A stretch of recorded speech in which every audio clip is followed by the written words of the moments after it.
Bismillahirrahmanirrahim.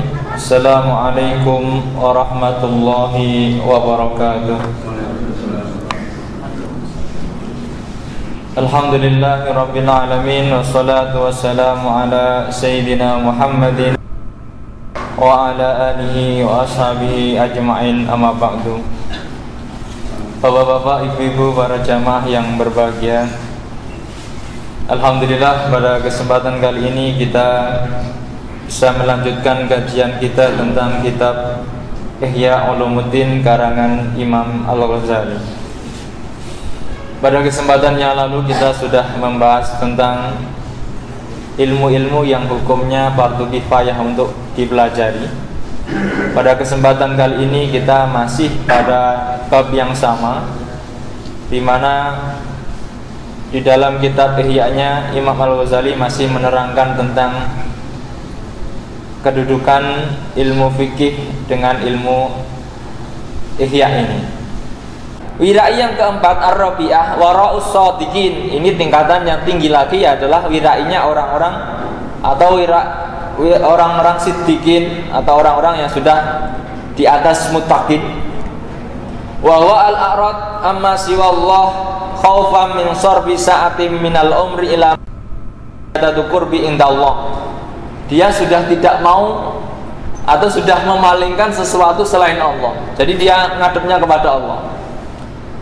Dan dia takut ketika terlena terus kehilangan Allah pada suatu saat atau satu sekecil atau sesaat pun dia tidak ingin kehilangan Allah di dalam umurnya, karena takut tidak menambah kedekatannya kepada Allah. Ini sudah tidak bisa kita bayangkan. Jadi barangkali dia sudah ingat Allah selalu dalam keadaan apapun. Kalau makan tetap ingat Allah, bekerja ingat Allah, sholat apalagi ingat Allah, jalan-jalan ingat Allah. Nah kita itu kan jalan-jalan ya jalan-jalan, makan ya makan, sholat ingat Allah ya kadang-kadang enggak kan, seperti itu. Nah, ini masih tingkatan-tingkatan yang lain. Wa in kana ya'lam wa yatahaqqaq annahu la yafdi ilal haram, meskipun toh dia sadar betul bahwa ya itu nggak haram, ketika kemudian lupa dengan Allah itu nggak haram. Akan tetapi kalau orang sudah tingkatan seperti itu seperti apa namanya, getun kalau bahasa ininya, apa, sayang gitu. Waktunya itu sayang sekali, waktu itu yang lewat ini tidak diisi oleh tambahan-tambahan kedekatan dengan Allah, sementara waktu itu kan tidak bisa diberhentikan walau sedetik atau diputar kembali walau sedetik. Jadi ketika kita sudah melewati hari ini, maka apa yang kita lakukan hari ini itulah yang kita dapat. Maka orang-orang yang wirainya tinggi itu tidak ingin 24 jam itu terganggu dari hadapannya kepada Allah. Nah, caranya bagaimana? Ya caranya macam-macam. Barangkali dengan zikir selalu, barangkali dengan niat, barangkali dengan cara-cara yang mungkin nanti akan diterangkan di dalam kitab Ihya Ulumuddin. Fahadi derajat kullaha kharijah an-nadharil faqih, dan derajat-derajat wirai ini di luar masalah-masalah yang ada di dalam urusan orang-orang ahli fikih. Illa ad-darajatil ula, kecuali derajat yang pertama. Jadi fikih itu hanya membahas wirai tingkat pertama tadi, wirai yang menghindari makanan yang haram secara jelas, minuman haram secara jelas, itu saja yang dibahas di dalam fikih. Adapun hal-hal yang tadi menghindari ghibah, menghindari syarf anillah dan sebagainya, itu fikih tidak membahas itu. Kemudian wa huwa wara'u syuhud wal qudah wa ma yaqdahu fil adalah, yaitu wirainya orang-orang yang dianggap sah persaksiannya dan kemudian keputusannya, wa ma yaqdahu fil adalah, dan hal-hal yang dihindari dari buruknya keadilan seseorang, dari syarat-syarat untuk sahnya menjadi saksi atau menjadi wali. Wal qiyam bidzalika la yanfa al isma fil akhirah, akan tetapi hal demikian tidaklah istilahnya tidaklah menghapus dosa-dosa di akhirat. Contohnya bagaimana? Kalau ulama ahli fikih menganggap bahwa ketika kita sholat tidak khusyuk pun kecuali di takbiratul ihram, itu sholatnya sudah sah. Akan tetapi apakah itu bernilai di akhirat? Nah, ini ahli fikih tidak bicara soal itu. Adapun di akhirat, ahli fikih tidak ngurusi itu. Nah, itu urusan Allah gitu kalau ahli fikih. Tetapi kalau di ahli tasawuf nanti akan diurai seperti apa dan caranya bagaimana untuk menyelesaikan masalahnya.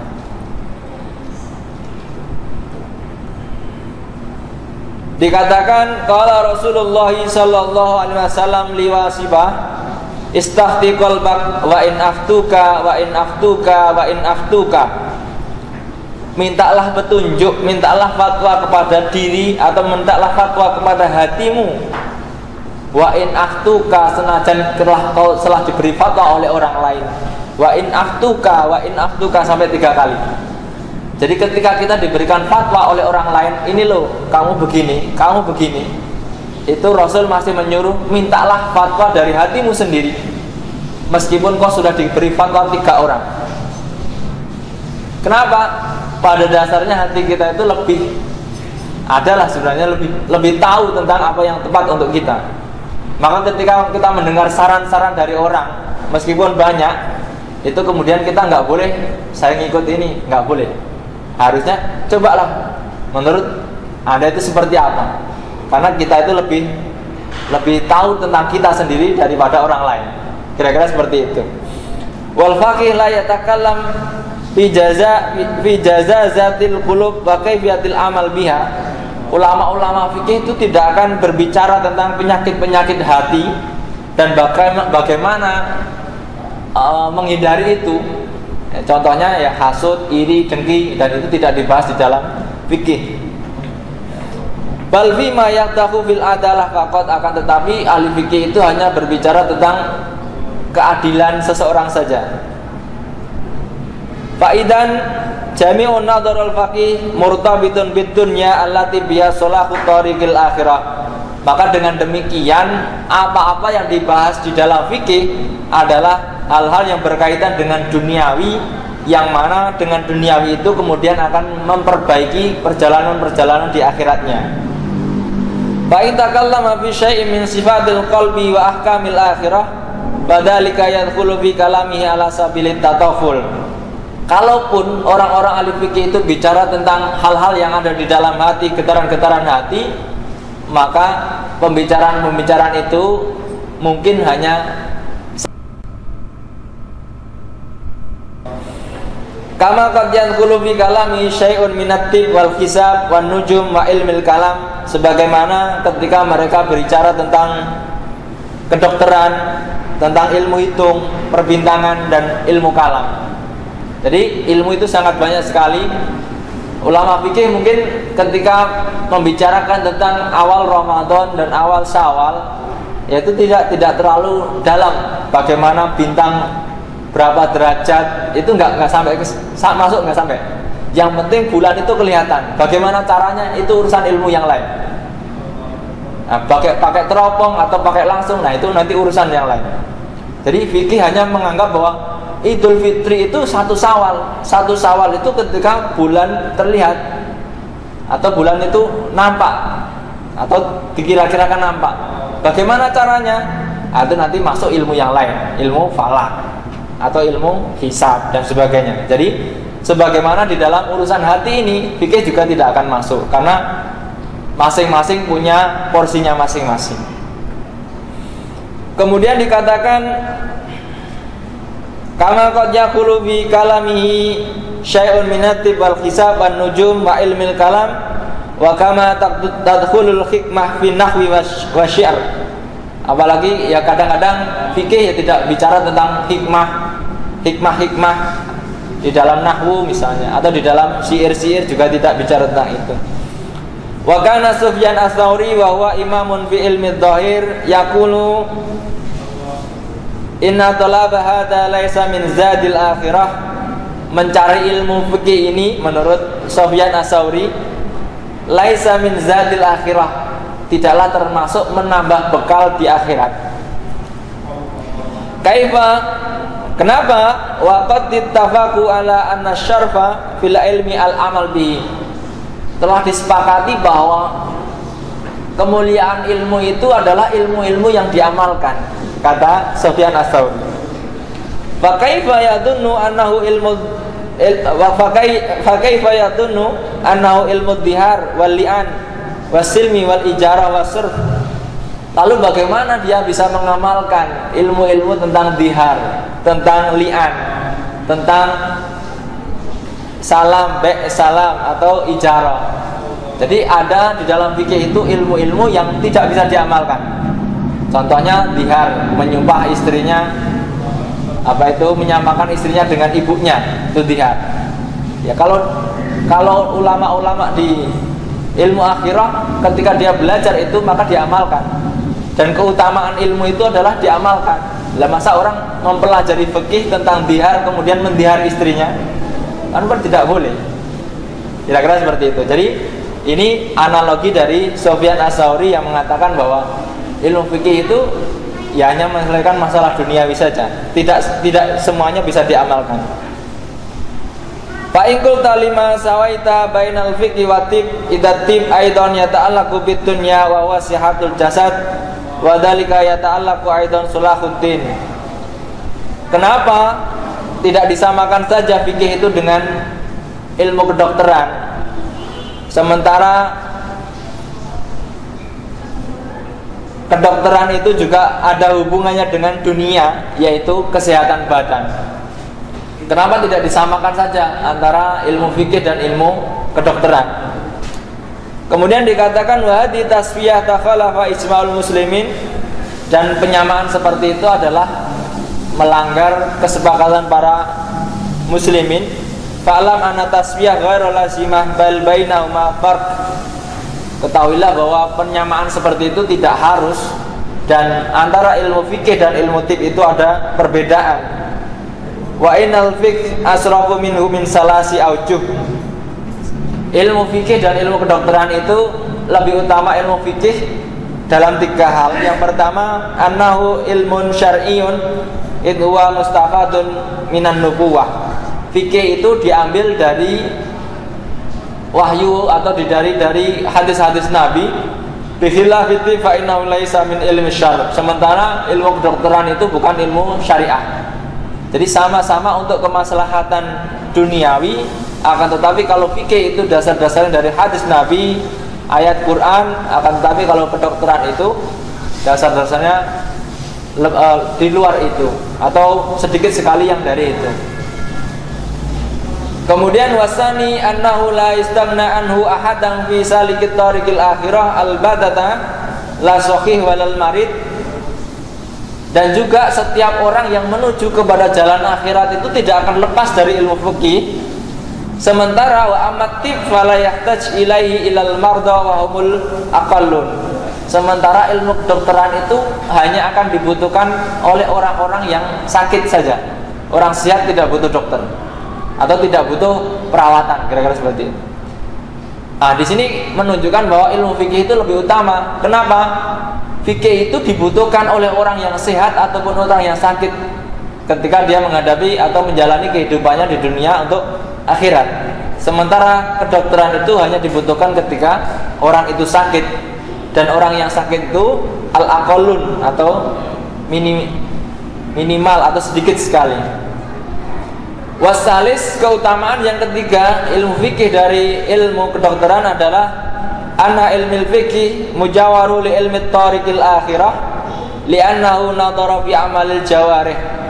Ilmu fikih ini keutamaan yang ketiga adalah bertetangga atau berpartner kepada ilmu-ilmu yang mencapai kepada jalan akhirat, li'annahu nadhara fi amalil jawarih, karena dia akan melihat kepada perbuatan-perbuatan anggota badan. Fikih itu yang dilihat perbuatan anggota badan. Kemudian wa masdaru amal jawarih wa mansya'uha sifatul qulub. Sementara perbuatan-perbuatan yang dilakukan oleh anggota badan itu sumbernya adalah sifatul qulub, sifat-sifat di dalam hati. Kalau orang memukul dengan keras, marah, itu awalnya dari hatinya. Kira-kira seperti itu. Fal mahmud minal a'mal yasduru anil akhlaq al mahmudah al munjiyah bil akhirah. maka ketika jawarihnya itu berbuat baik tentang kebaikan, maka itu pasti bersumber dari hati yang baik atau dari akhlak-akhlak yang terpuji yang akan selamat di akhirat nanti. Wal tercela yasduru minal makmum. Adapun perbuatan-perbuatan keji yang dilakukan anggota badan itu pun keluar dari sifat-sifat hati yang keji. Walaysa yahwa itisalul jawarih bil qalb, dan tidak tertutup atau tidak bisa dipisahkan bahwa antara hati dan anggota badan itu adalah menyatu padu. Wa masiha wal marda fa mangsa'u syifaa'un bil mazaj wal akhlaq. Adapun sehat dan sakitnya jasad, maka sumbernya adalah masalah kebersihan dan tidaknya anggota badan itu sendiri, mungkin dari virus atau mungkin dari bakteri-bakteri yang merugikan. Wa dzalika min awsafil badan la min awsafil qulub. Nah, di dalam ilmu kedokteran itu hanya hal-hal yang berkaitan dengan anggota badan. Akan tetapi ilmu fikih tadi bergandengan tangan dengan hal-hal yang berkaitan dengan hati. Bapak-bapak, ibu-ibu yang dirahmati Allah, kemudian fa in qulta fasili ilmu tariqil akhirah tafsilan yashir ila tarjamihi wa illam yakun istiqsa'a tafasilihi fa'lam annahu qisman ilmul mukasyafah wa ilmu al-muamalah. Kemudian lalu ketika Anda mengatakan kepada Al-Ghazali fasil, maka terangkanlah dengan rinci ilmu-ilmu yang menjadikan jalan akhirat secara rinci, sehingga kemudian kita bisa mengetahuinya secara baik. Fa'lam annahu qisman. Di situ Imam Ghazali menjawab, ketahuilah bahwa di dalam hal-hal ilmu akhirat ini ada dua bagian. Yang pertama ilmu mukasyafah, yang kedua wa ilmu muamalah, yaitu ilmu muamalah. Fal qismul awal ilmu mukasyafah wa ilmu batin. Bagian yang pertama adalah ilmu dalam atau ilmu batin. Wa dzalika ghayatul ulum, dan itu adalah mentok-mentoknya pengetahuan-pengetahuan. Faqal qala ba'dul arifin, sebagian orang-orang arif mengatakan, man lam yakun lahu nasibun min hadzal ilmi akhafu alaihi su'ul khatimah. Barang siapa yang tidak ada bagian dari mempelajari ilmu-ilmu itu, maka dikhawatirkan atau saya khawatirkan dia dalam keadaan su'ul khatimah di akhir hayatnya. Wa adna nasibu minhu atasdik bihi wa taslimuhu li ahlihi, dan serendah-rendahnya bagian adalah membenarkan hal demikian dan menyerahkan kepada ahlinya. Wa qala al-akhar, dan yang lain berkata, man kana fihi khoslatani lam yaftah lahu bi syai'in min hadzal ilm bid'atun aw kibr. Barang siapa di dalam urusan-urusan akhirat ini, di dalam ilmu-ilmu mukasyafah ini, tidak akan terbuka dia tentang ilmu mukasyafah ini ketika dia melakukan dua hal. Yang pertama ketika dia melakukan bid'ah, yang kedua ketika dia melakukan kibr atau sombong. Dan yang lain mengatakan, man kana muhibban lid dunya aw musiran ala hawa lam yatahaqqaq bihi wa qad yatahaqqaq bi sa'iril ulum wa timma yunkiru annahu la yaduqu minhu syai'a wa yansudu ala qawlihi wa arda liman ghaba anka ghaibatuhu fadaka dambun iqabuhu fihi. Barang siapa mencintai dunia atau menjadikan dunia sebagai tujuan hawa nafsunya, maka dia tidak akan bisa memahami tentang ilmu-ilmu mukasyafah ini. Bapak-bapak, ibu-ibu yang dirahmati Allah, itu tiga dari keutamaan ilmu fikih dibanding ilmu kedokteran. Sementara Imam Ghazali mengatakan ilmu fikih lebih banyak mengurusi hal-hal yang sifatnya duniawi, mengurusi sifat hal-hal yang urusannya adalah zahir, tampak, mengurusi hal-hal yang kaitannya dengan amal atau perbuatan-perbuatan anggota badan manusia, dari sholat misalkan, dari hal-hal yang ada di dalam kehidupannya. Kemudian dikatakan bahwa ilmu siddiqin wal muqarrabin, ilmu mukasyafah ini adalah ilmunya orang-orang siddiqin dan ilmunya orang-orang al-muqarrabin, yakni ilmu mukasyafah. Ilmu mukasyafah adalah bahwa ibaratun an-nurin, itu gambaran dari cahaya, yadharu fil qalbi inda tathhirihi, yang mana cahaya itu akan tampak ketika hati itu dibersihkan. Jadi ilmu mukasyafah itu adalah ibarat cahaya yang hadir ketika hati itu dibersihkan. Wa tazkiyatuhu min sifatihi al-matmumah, dan membersihkannya dari sifat-sifat tercela. Wa yankashifu min dzalika nur umurun katsirah, dan dengan demikian kemudian cahaya itu menyibak sesuatu yang lain yang banyak sekali. Kana yasma'u fayatawahhamalaha ma'ani mujmalah ghairu muttadihah fatattadihu iddaka hatta tahsilul ma'rifah al-haqiqah bidzatillahi subhanahu wa bi sifatihi al-baqiyatit tamah. Yang mungkin menyingkap sesuatu yang selama ini mungkin kita hanya mendengar nama-namanya saja. Contohnya misalkan kita mendengar tentang ikhlas. Ikhlas itu apa? Maka ketika kita mencari kepada kitab-kitab fikih, kita tidak akan menemukan kata atau maksud ikhlas. Mungkin kita baru mendengar namanya saja ikhlas. Nah, nanti ketika kita sudah mulai membersihkan hati kita, maka akan tampak ikhlas itu seperti apa. Kemudian lain sebagainya dan lain sebagainya. Wa bi af'alihi wa bi hukmihi bi khalqid dunya wal akhirah wa wajhu tartibihi lil akhirah ala dunya wal ma'rifah bi makna nubuwah wan nabi wa makna al wahyu wa makna syaitan, dan kita akan mengetahui apa sih makna nabi, apa makna syaitan, apa kemudian cara-cara yang dilakukan setan, apa sih makna dari lafaz al-malaikah dan lafaz asyayatin, bagaimana cara-cara setan menggoda manusia. Ini adalah nanti akan dibahas di dalam ilmu-ilmu tasawuf atau ilmu yang di dalam kitab Ihya Ulumuddin ini. Ketika kita di dalam fikih, kita tidak akan mendengar atau tidak akan membaca tentang peraturan atau mungkin cara-cara setan menggoda manusia. Itu tidak akan diterangkan di dalam ilmu fikih. Maka di situ memang bukan bagiannya, karena setan itu tidak menggoda secara jasad, akan tetapi menggodanya secara sinyal-sinyal di dalam hati atau mungkin bisikan-bisikan di dalam hati manusia. Dan sebagainya banyak sekali tentang adabul qabr, tentang sirat, mizan, dan makna qouli iqra kitabaka kafa bi nafsika alaikal yauma hasiba.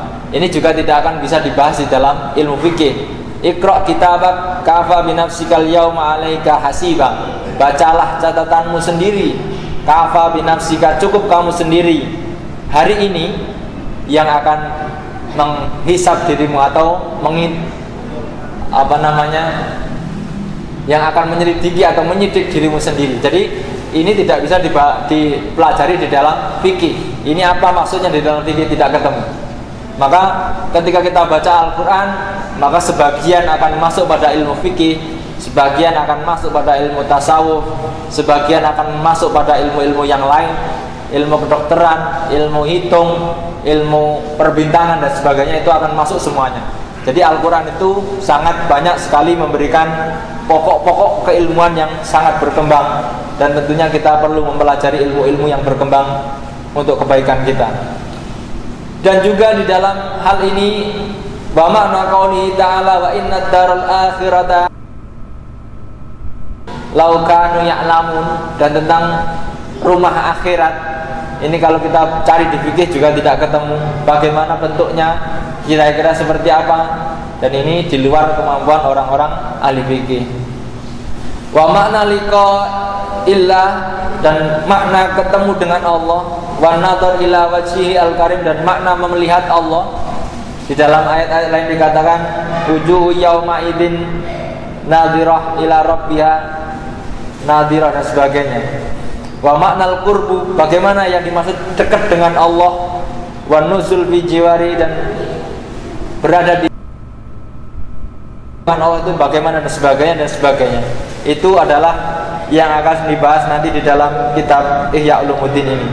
Bapak-bapak, ibu-ibu yang dirahmati Allah, saya kira demikian. Barangkali ada yang ingin didiskusikan. Jika tidak, saya kira saya cukupkan demikian. Kurang lebihnya mohon maaf. Wal afu minkum billahi taufiq wal hidayah. Assalamualaikum warahmatullahi wabarakatuh.